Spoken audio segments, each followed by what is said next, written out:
Am I the a-hole for saying no to my boyfriend's friend moving in? Plus mini update. Original post. Me 27 female and my boyfriend 29 male share a 2-bedroom townhouse together. That's small, but good enough for 2 people just starting. After I got home from work today, my boyfriend lets me know he told his friend it's okay for him to move until he gets back on his feet. He also let me know he told his friend he didn't have to pay anything towards bills. I currently pay 80% of the bills in the house, and I suggested he at least put money towards the groceries, as adding another adult will change the weekly budget. But then he lets me know that his friend's 4 kids will be coming to stay every other weekend, in our small 2-bedroom townhouse, mind you. So, I explained to my boyfriend that this greatly impacts our privacy. I explained as a nurse working 12 to 16 hours days, I like to come home and rest, and I value my home being a quiet place to relax. I also want to add that his friend is not homeless. He does have a place with roommates. He just doesn't like them. And he also makes more money than I do. So am I the a-hole for not wanting him and his kids move into our place? Now for the top comments before reading the update.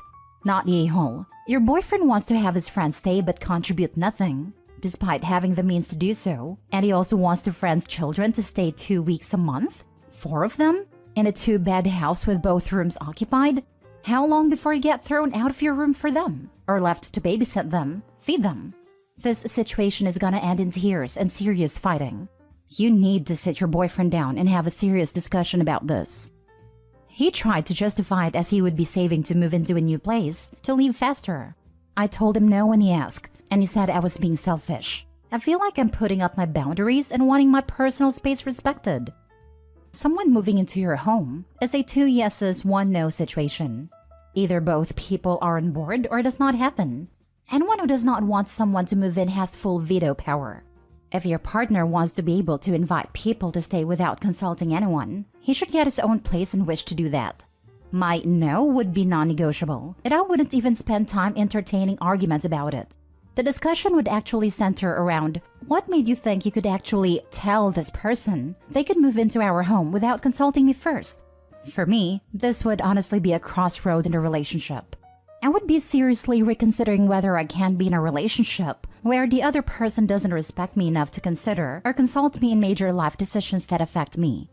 The only way I would stick around is if he were genuinely apologetic, and if he accepted the responsibility of telling his friend no, and that he shouldn't have offered at all, without blaming me or guilting me. And I highly doubt that would happen.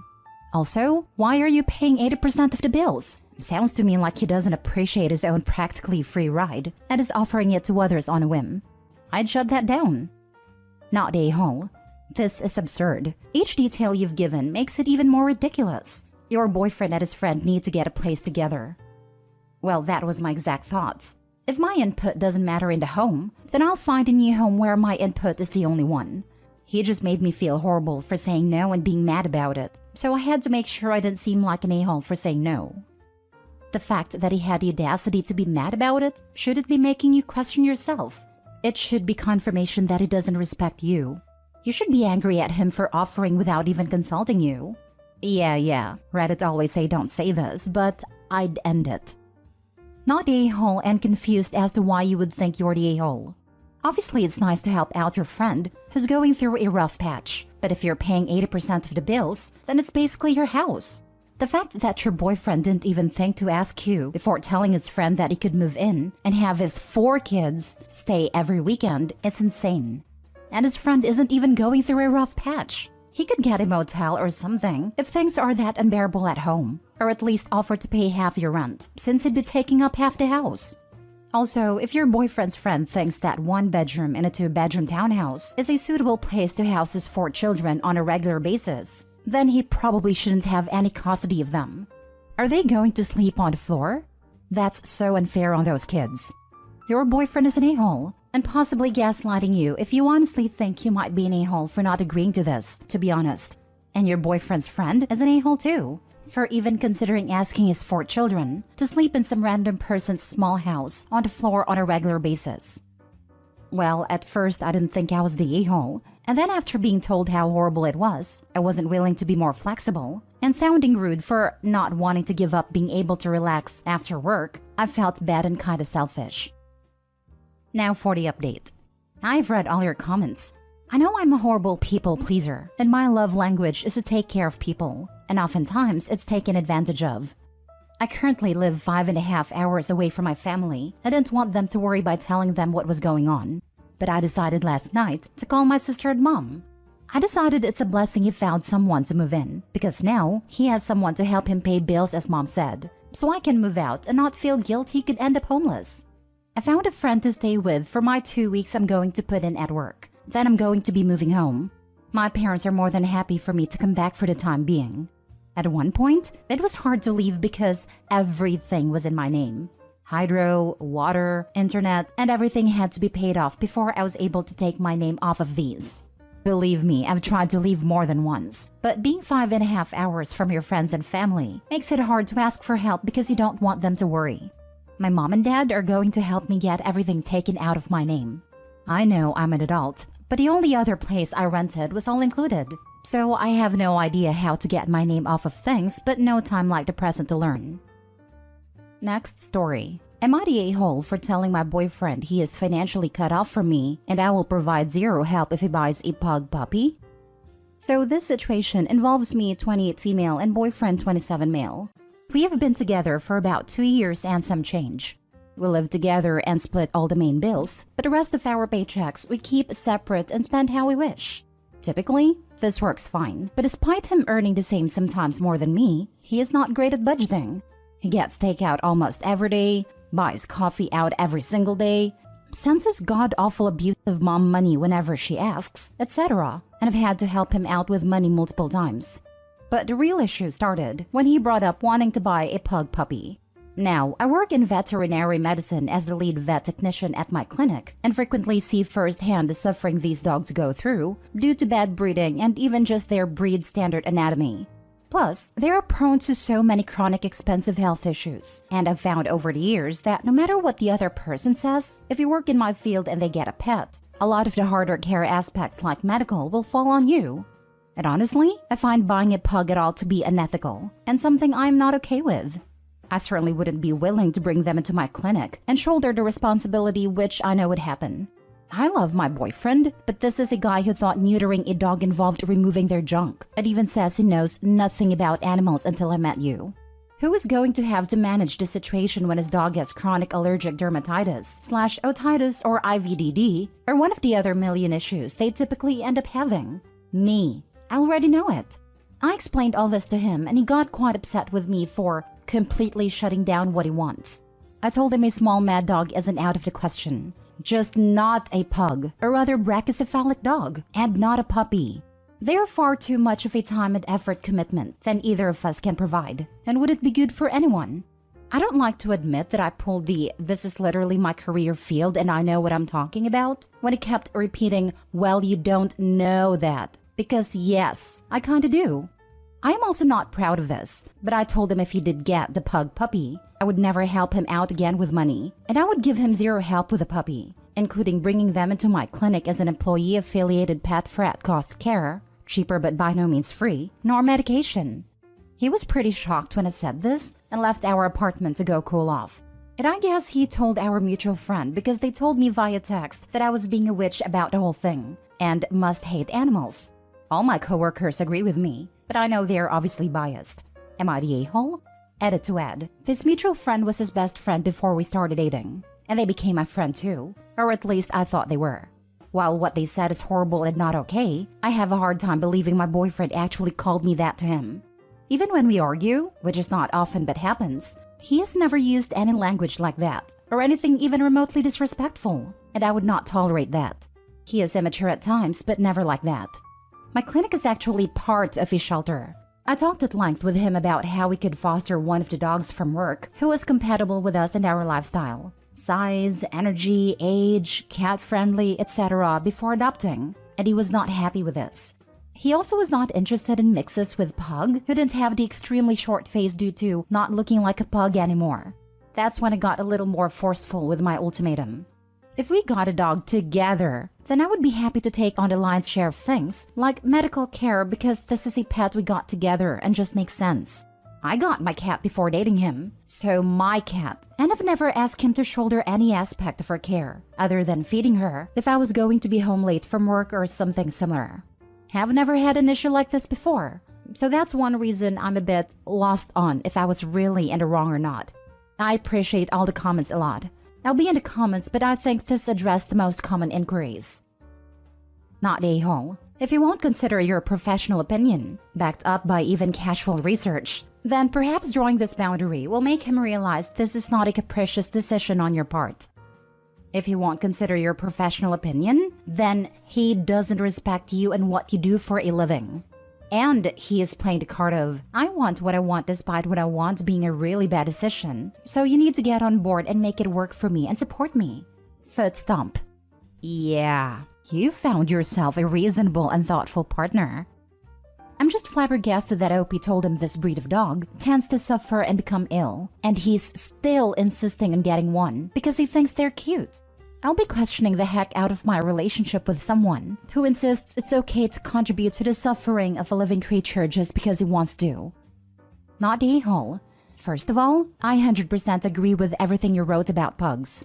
Second, if he cannot afford his regular expenses, then it is completely irresponsible for him to get any dog. Setting the boundary that you will not subsidize this poor financial choices is something you should be proud of. Your boyfriend is acting like a spoiled child, and anyone that calls you a witch is not a mutual friend. I love pugs. I have a pug tattoo, pug toys and books. Even my car has a pug-themed license plates. However, I don't own one mainly due to the medical issues they can have. It's extremely hard for me to justify owning one. Opie's not the a-hole. She should reconsider this relationship with this immature reaction, plus involving friends to insult her. Not the a-hole. Those poor dogs can barely breathe. Tell him to just do a little research, and he'll see you're right. Maybe show him some puppies on a shelter website, so he can find one of a different breed to adopt.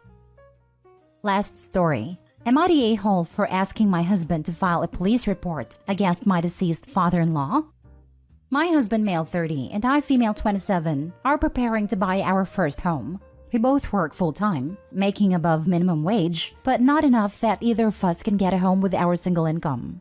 Yesterday, in a conversation with a bank, we were informed that there are 4 collections accounts in my husband's name, all going back to 2018. Power, internet, and 2 credit cards. And after a few hours, we were able to link each of these accounts to his father's previous address. The bill is just shy of $6,000. After multiple conversations, we have realized the only way to clear this debt from causing issues to his credit rating is to file a police report for fraud. But his father died suddenly last September, and my husband doesn't want to tarnish his father's name and is afraid his family will look down on him for doing this, so he's on fence of how this will look if it gets out. I look at it differently though. We took a massive hit paying for the funeral, as father-in-law had no money and no life insurance. I know it's his dad, but we will be years recovering from the implications of this. None of the recovering agencies are willing to give us a bill paid in full, and even if we do pay his debt, we will lose the down payment we have busted our behinds to raise again over the past 7 months. We aren't even close to having the buying power we had last September because we only saved about half of our original down payment. So, am I the a-hole for asking him to make the police report? It's not an ideal situation, but how much more can Aleta's father's poor financial decisions in life impact our future, especially now that he's gone? Now for the comments. Not the a-hole. My husband doesn't want to tarnish his father's name. The person who committed fraud and has made your lives very difficult? His family will look down on him for doing this. Even if they find out about it, do they want to pay off the debts? Yep. Anyone who says he's doing the wrong thing needs to pay the $6,000, plus interest it's costing Opie, to not file the police report. If they aren't willing to be $6,000 down, then they don't have the right to complain. Tell the family they have 2 choices: put up or shut up. Not the a-hole. He tarnished his own reputation by committing identity theft and fraud. You're living and need your credit cleared. That guy doesn't care anymore.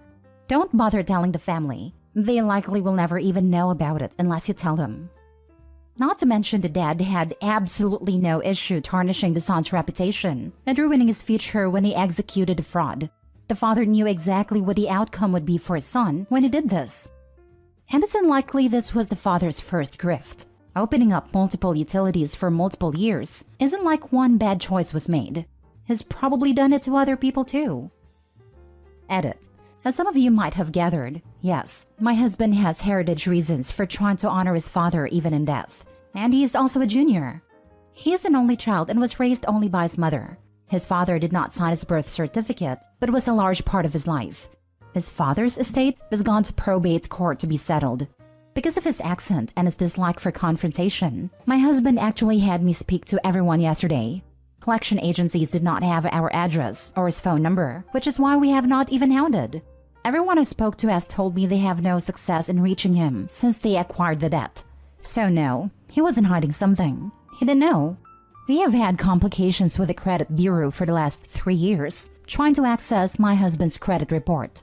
We have had to go to the police station and show several pieces of ID, send in letters to confirm his identity. It took the banks to get us to do everything again to resolve the issue.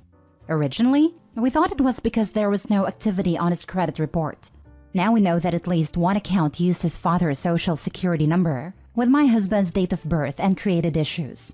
Finally, for those people who want to know what the price of my bad feelings are, I just paid $18,000 out of pocket to make sure this man wasn't buried in a cardboard box.